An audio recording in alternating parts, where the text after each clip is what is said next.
Bonjour à toutes et tous, bienvenue pour ce nouveau tutoriel sur les types de transformation en chimie organique. Alors je vous rappelle que la chimie organique, c'est la chimie du carbone. Donc toutes les espèces chimiques qui sont constituées de carbone font partie de la chimie organique. Il y a 2 ou 3 exceptions que j'ai rappelées dans un autre tutoriel, donc je vous renvoie à celui-là. Chimie organique, quand on fait réagir des espèces chimiques ensemble, on peut avoir différents types de transformations. Et ces types de transformations vont avoir un nom. Les 3 principales et qu'on vous demande de connaître notamment en classe de terminale sont l'addition, l'élimination et la substitution. Alors, voilà ce que je vous propose pour essayer de les retenir. 3 exemples. Addition d'eau sur un alcène, on va appeler ça une hydratation. Pour qu'il y ait addition, il faut qu'il y ait la possibilité d'avoir une addition. C'est-à-dire que la molécule carbonée, la molécule organique, possède ce qu'on appelle une insaturation, c'est-à-dire une double liaison. Si on a une double liaison ou une triple liaison, on va pouvoir additionner, on va pouvoir rajouter, on va pouvoir accrocher une molécule dessus. Ici, en l'occurrence, c'est la molécule d'eau. Alors, qu'est-ce qu'on obtient?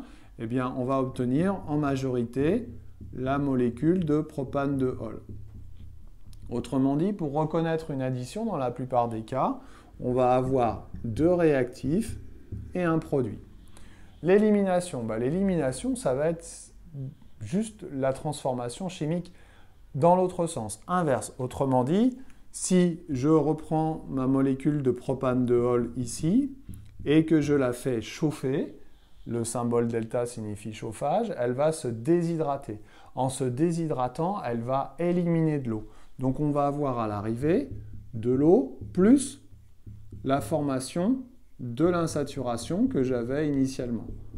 Autrement dit, cette transformation d'élimination, de déshydratation, est la réaction inverse, la transformation chimique inverse de ce que j'ai écrit au-dessus.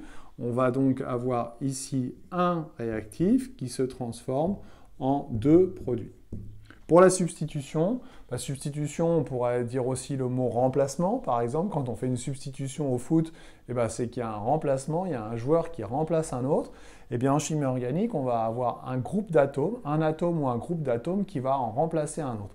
Ici, par exemple, sur l'éthanol, on va pouvoir remplacer le groupe hydroxyle, la fonction alcool, par le chlore. Ça va nous donner CH3, CH2, Cl plus H2O. On a remplacé le OH par un chlore.